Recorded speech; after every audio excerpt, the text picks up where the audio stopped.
सभी को जय हिंद प्रिय स्टूडेंट्स। यूडी रोजगार में आप सभी का स्वागत है। आज आप सभी के लिए फिर से एक न्यू सेशन में स्वागत करता हूं। आप सभी को मोस्ट इम्पोर्टेंट क्लास में स्वागत है। सारा प्रश्न आप सभी के एग्जाम की दृष्टि से सिलेक्टेड लिया गया है। आप लोग को हर क्वेश्चन 100% देना होगा क्लास में। अगर आप लोग 2024 में इस बार फर्स्ट अटेम्प्ट में सिलेक्शन लेना चाहते हो तो आप लोग 100% क्लास में फोकस करो। और अभी आप सभी के पास समय है अच्छी तरह से अच्छी क्लास अच्छी ट्यूशन की तैयारी करने का, ताकि आप सभी को एग्ज़ाम में ज़्यादा से ज़्यादा नंबर आ सके और आप लोग फर्स्ट अटेम्प्ट में सिलेक्शन ले पाओगे। तो आप लोग क्लास में 100% देने की कोशिश करो और हर एक प्रश्न पर 100% फोकस करना। सारा प्रश्न आप सभी को एग्जाम की दृष्टि से सिलेक्टेड है। हर एक प्रश्न आप सभी को 2 नंबर देने का हैसियत रखता है, तो आप लोग एक प्रश्न को भी इग्नोर ना करना। तो चलिए देखते हैं पहला प्रश्न की ओर। अगर जो प्रिय स्टूडेंट हो पहली बार हो तो चैनल सब्सक्राइब कर लेना, बेल आइकन दबा के वीडियो लाइक एंड शेयर करना। तो चलिए देखते हैं पहला प्रश्न। पहला प्रश्न है, भारत में किस तिथि को वर्ष का सबसे छोटा दिन माना जाता है? वर्ष का सबसे छोटा दिन होता है 22 मार्च को, 22 जून को, 22 दिसंबर को या फिर 23 अक्टूबर को। आप सभी को बताना होगा कि वर्ष का सबसे छोटा दिन माना जाता है, तो इसका राइट आंसर क्या होगा? राइट आंसर होगा 22 दिसंबर को। 22 दिसंबर को सबसे छोटा दिन माना जाता है पूरे साल का। साथ ही आप लोग कितना सही और कितना गलत क्वेश्चन करते हो आप लोग काउंट करना और अंत में कमेंट में ज़रूर बताना कि आप सभी को कितना सही और कितना गलत हुआ, जिससे हमको आप सभी की तैयारी का अंदाज़ा लग पाएगा। तो चलिए देखते हैं अगला प्रश्न। अगला प्रश्न है, भारत में निम्नलिखित में से किसे स्थानीय स्वशासन का जनक कहा जाता है? भारत में किसे स्थानीय स्वशासन का जनक कहा जाता है? लॉर्ड रिपन को, लॉर्ड मिंटो को, लॉर्ड मेयो को या लॉर्ड कर्जन को? तो किसे भारत में स्थानीय स्वशासन का जनक माना जाता है या कहा जाता है? तो इसका राइट आंसर क्या होगा? इसका राइट आंसर होगा option number Lord Ripon. Option number A, Lord Ripon को स्थानीय स्वशासन का जनक माना जाता है। Option number A is the right answer. अगला प्रश्न आप सभी के लिए है, भारत सरकार द्वारा किस ग्रामीण आवास योजना को पूर्ण संचारित करके प्रधानमंत्री ग्रामीण आवास योजना का सृजन किया? आप सभी को बताना होगा भारत सरकार द्वारा किस ग्रामीण आवास योजना को बंद कर दिया और उसके जगह ग्रामीण आवास योजना का नाम देकर उसे फिर से पुनः सृजन किया? जवाहर ग्रामीण समृद्धि योजना, राजीव आवास योजना, इंदिरा आवास योजना या फिर दीनदयाल अंत्योदय योजना? तो इसका राइट आंसर क्या होगा? राइट आंसर होगा कि भारत सरकार ने ग्रामीण आवास योजना, जिसे हम इंदिरा आवास योजना कहते थे, उसे पुनः संचारित करके प्रधानमंत्री ने इसका नाम चेंज करके ग्रामीण आवास योजना करके फिर से सृजन किया।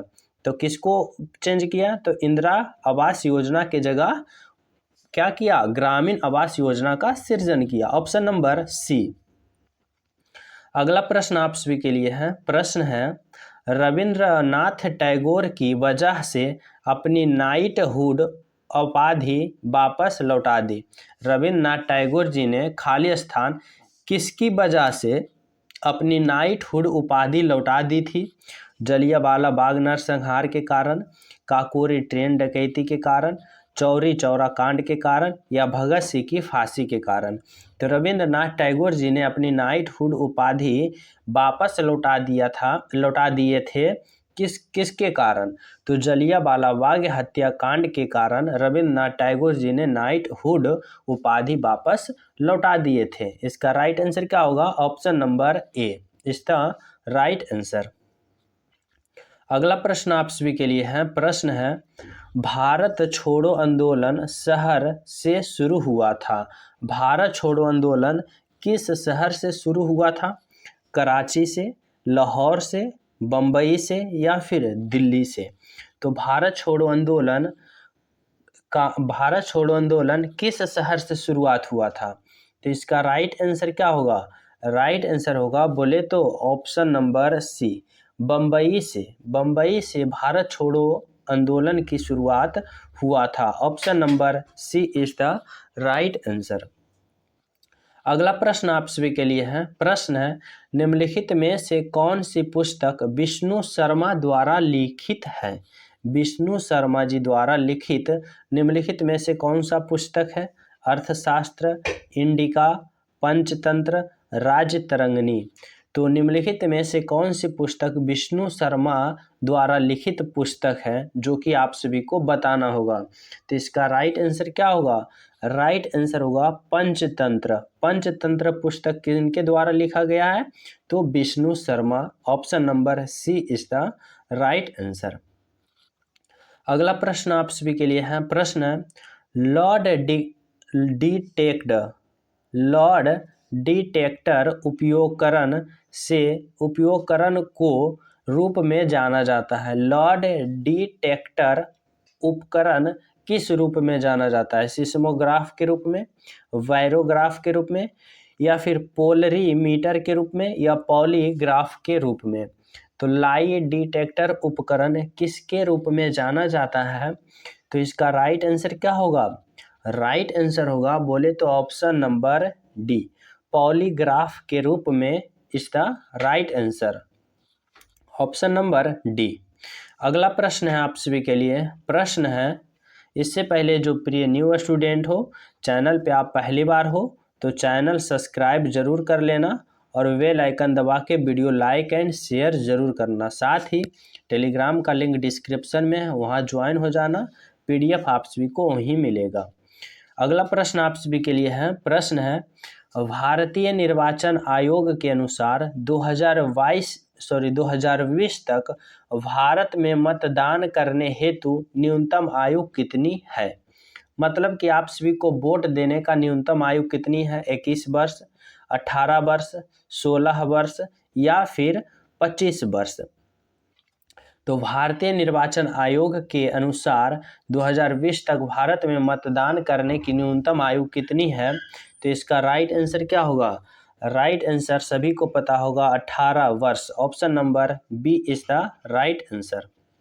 अगला प्रश्न आप सभी के लिए है। प्रश्न है, हरित क्रांति निम्नलिखित में से किससे संबंधित है? हरित क्रांति जो है किससे संबंधित है? मछली उत्पादन, दूध उत्पादन, खाद्य और अनाज उत्पादन, तेल और बीज उत्पादन। तो आप सभी को बताना होगा हरित क्रांति निम्नलिखित में से किससे संबंधित है। तो इसका राइट आंसर क्या होगा? राइट आंसर होगा खाद्य एवं अनाज उत्पादन। खाद्य एवं अनाज उत्पादन। Option number C is the right answer. अगला प्रश्न आप सभी के लिए है। प्रश्न, पूना समझौता कब हस्ताक्षरित किया गया था? पूना समझौता कब हस्ताक्षरित किया गया था? 1935, 1930, 1928, 1932। तो पूना समझौता कब हस्ताक्षरित किया गया था? तो इसका राइट आंसर क्या होगा? राइट आंसर होगा 1932। ऑप्शन नंबर बोले तो D is the right answer. 1932 Poona समझौता इज द राइट आंसर। अगला प्रश्न आप सभी के लिए है। प्रश्न है, प्लासी के युद्ध के समय बंगाल का नवाब कौन था? प्लासी के युद्ध के समय बंगाल का नवाब कौन था? मीर जाफर, अमीर चंद्र राजवंशी, सिराजुद्दौला, मीर कासिम। तो प्लासी के युद्ध के समय बंगाल का नवाब कौन था, जो आप सभी को बताना होगा। तो चलिए देखते हैं इसका राइट आंसर। राइट आंसर होगा बोले तो option number C, Sirajuddaula is the right answer. Sirajuddaula Plassey के युद्ध के समय बंगाल का नवाब था। अगला प्रश्न आप सभी के लिए है। आप सभी को यहाँ बताना होगा पूर्ण रूप किसका? ईवीएम का पूरा नाम क्या है? ईवीएम का पूरा नाम electric voting machine, electronic voting machine, electronic voting machine, या फिर electronic voting machine, electric voting machine. तो यहाँ पे आप सभी को ईवीएम का पूर्ण रूप क्या होगा? तो ईवीएम का पूरा फुल फॉर्म बताना है। तो इसका राइट आंसर क्या होगा? राइट आंसर होगा इलेक्ट्रॉनिक वोटिंग मशीन, ना कि इलेक्ट्रिक, ना कि इलेक्ट्रिकल, या फिर तो यहाँ पे राइट आंसर क्या होगा? Option number C, electronic voting machine. Electronic voting machine, option number क्या? C is the right answer.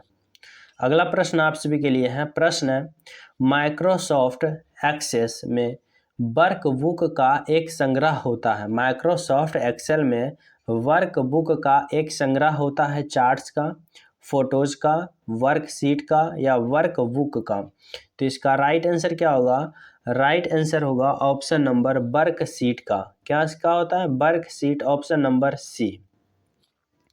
अगला प्रश्न आप सभी के लिए है, बताना होगा प्रथम भारतीय प्रथम भारतीय अंतरिक्षित यात्री कौन थे? अंतरिक्ष यात्री कौन थे? प्रथम भारतीय अंतरिक्ष यात्री कौन थे? Sunita Williamson, Rakesh Sharma, Vikram Sarabhai, APJ Abdul Kalam. तो प्रथम भारतीय अंतरिक्ष यात्री कौन थे, जो आप सभी को बताना होगा। तो इसका राइट आंसर क्या होगा? राइट आंसर होगा Rakesh Sharma ji, option number B, Rakesh Sharma, जो कि प्रथम भारतीय अंतरिक्ष यात्री थे, ऑप्शन नंबर बी। अगला प्रश्न आप सभी के लिए है। प्रश्न है, विश्व पर्यावरण दिवस प्रतिवर्ष कब मनाया जाता है? विश्व पर्यावरण दिवस प्रतिवर्ष मनाया जाता है 16 अगस्त को, 5 जून को, 16 जून को, 7 अप्रैल को। तो विश्व पर्यावरण दिवस प्रतिवर्ष मनाया जाता है कब? तो विश्व पर्यावरण दिवस कब मनाया जाता है? राइट आंसर होगा बोले तो ऑप्शन नंबर 5 जून। 5 जून को विश्व पर्यावरण दिवस मनाया जाता है। अगला प्रश्न आप सभी के लिए है। प्रश्न है, Asiatic Society of Bengal, Asiatic Society of Bengal की स्थापना किस वर्ष की गई थी? 1734, 1764, 1884, 1784। आप सभी को बताना होगा एशियाटिक सोसाइटी ऑफ बंगाल की स्थापना किस वर्ष की गई थी। तो इसका राइट आंसर क्या होगा? राइट आंसर होगा 1784, option number D is the right answer. 1784 ईस्वी इज द राइट आंसर। अगला प्रश्न आप सभी के लिए है। प्रश्न है, Atal mission for rejuvenation and urban transformation इनमें से किससे संबंधित है? Atal mission for rejuvenation and urban transformation किससे संबंधित है? स्मार्ट सिटी का निर्माण से, मूलभूत नगरीय सुविधा से, शहरी आजीविका से या शहरी परिवहन से। तो इसका राइट आंसर क्या होगा? राइट आंसर होगा ऑप्शन नंबर क्या? ऑप्शन नंबर बोले तो बी, मूलभूत नागरिक सुविधा से। अटल मिशन किससे संबंधित है? तो मूलभूत नागरिक सुविधा, option number B is the right answer. अगला प्रश्न आप सभी के लिए है। प्रश्न है, हमारा सौर मंडल किस गैलेक्सी का एक हिस्सा है? बोर्ड्स का, आकाशगंगा का, एंड्रोमीडा का या ट्राइंगुलम का। तो हमारा सौर मंडल किस गैलेक्सी का एक हिस्सा है? तो इसका राइट आंसर क्या होगा? राइट आंसर होगा आकाशगंगा का। हमारा सौर मंडल किस गैलेक्सी का हिस्सा है? तो आकाशगंगा का, option number B is the right answer. अगला प्रश्न आप सभी के लिए है। प्रश्न है, निम्नलिखित में से 24 दिसंबर 2020 को भारत के सर्वोच्च नागरिक पुरस्कार भारत रत्न से सम्मानित किया गया था किसे? मुरली मनोहर जोशी, एल.के. आडवाणी, मदन मोहन मालवीय, दीनदयाल उपाध्याय। तो निम्नलिखित में से किसे 24 दिसंबर 2020 को भारत का सर्वोच्च नागरिक पुरस्कार भारत रत्न से सम्मानित किया गया था? तो इसका राइट आंसर क्या होगा? Madan Mohan Malaviya, option number C is the right answer. अगला प्रश्न आप सभी के लिए है। प्रश्न है, थायरॉक्सिन के संश्लेषण के लिए कौन सा तत्व आवश्यक है? थायरॉक्सिन के संश्लेषण के लिए कौन सा तत्व आवश्यक है? Manganese, iodine, zinc, iron. तो थायरॉक्सिन के संश्लेषण के लिए कौन सा तत्व आवश्यक है? तो इसका राइट आंसर क्या होगा? राइट आंसर होगा ऑप्शन नंबर बोले तो iodine is the right answer. Thyroxine के संश्लेषण के लिए कौन सा तत्व आवश्यक है? तो iodine is the right answer. अगला प्रश्न आप सभी के लिए है। प्रश्न है, प्रोटीन के कितने न्यूट्रॉन मौजूद होते हैं? प्रोटीन है, प्रोटियम है। प्रोटियम में कितने न्यूट्रॉन मौजूद होते हैं? 7, 2, 4 या फिर 0। तो प्रोटियम में कितने न्यूट्रॉन मौजूद होते हैं? तो इसका राइट आंसर क्या होगा? Option number D, 0 is the right answer.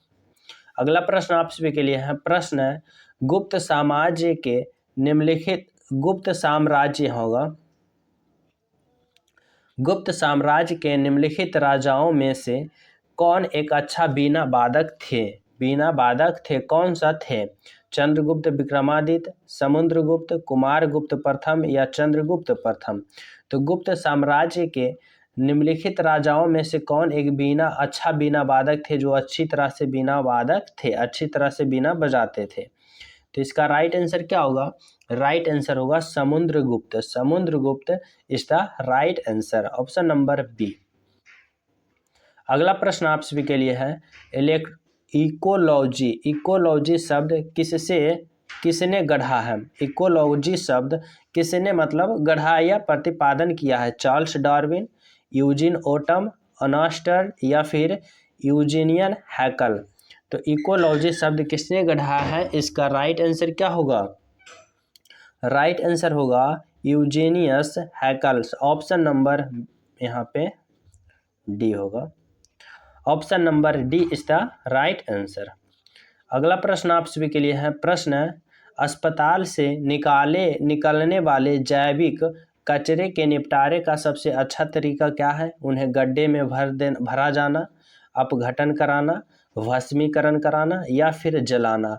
तो अस्पताल से निकलने वाले जैविक कचरे को निपटारे का सबसे अच्छा तरीका क्या है? तो इसका राइट आंसर क्या होगा? भस्मीकरण, option number C is the right answer. भस्मीकरण इज द राइट आंसर। अगला प्रश्न आप सभी के लिए है। प्रश्न है, काजीरंगा राष्ट्रीय उद्यान से होकर गुजरने वाले किस राष्ट्रीय राजमार्ग की सीमा उद्यान के वन्य जीव के लिए मुख्य खतरा बनी हुई है? काजीरंगा राष्ट्रीय उद्यान से होकर गुजरने वाली जो राष्ट्रीय राजमार्ग सीमा है, वन्यजीव के लिए मुख्य खतरा बनी हुई है। कौन सा है जो बताना है? NH-37, NH-45, NH-30 या फिर NH-50? तो कौन सा नेशनल हाईवे है जो आप सभी को बताना होगा? तो इसका राइट आंसर क्या होगा? राइट आंसर होगा नेशनल हाईवे 37।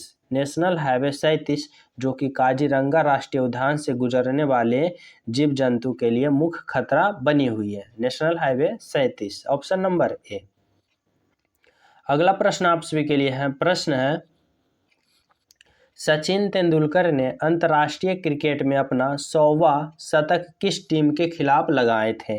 इंग्लैंड के खिलाफ, ऑस्ट्रेलिया के खिलाफ, बांग्लादेश के खिलाफ या फिर पाकिस्तान के खिलाफ? तो सचिन तेंदुलकर ने अंतर्राष्ट्रीय क्रिकेट में अपना 100वां शतक किस टीम के खिलाफ बनाए थे? तो इसका राइट आंसर क्या होगा? Bangladesh, option number C is the right answer. Next प्रश्न आप सभी के लिए है। प्रश्न है, इनमें से किसने अजमेर में 2.5 दिन का झोपड़ा का निर्माण कराया था? निम्नलिखित में से किसने अजमेर में 2.5 दिन का झोपड़ा निर्माण कराया था? रजिया सुल्तान, अलाउद्दीन खिलजी, नूरजहां या कुतुबुद्दीन ऐबक? तो आप सभी को ये प्रश्न मैं होमवर्क के रूप में, टेस्ट के रूप में दे रहा हूँ। इसका राइट आंसर कमेंट में बताना कि 2.5 दिन का झोपड़ा अजमेर में कौन निर्माण करवाया था। साथ ही जो पुराने स्टूडेंट हो, वीडियो को लाइक करके अपना अटेंडेंस बना ले, और जो न्यू स्टूडेंट हो, चैनल सब्सक्राइब करके वीडियो को लाइक करके अपना अटेंडेंस बना ले। साथ ही टेलीग्राम ज्वाइन कर लेना जो स्टूडेंट ना जुड़े हो, लिंक डिस्क्रिप्शन में मिलेगा। जल्द ही मिलेंगे एक अगले सेशन में। जब तक सभी को जय हिंद।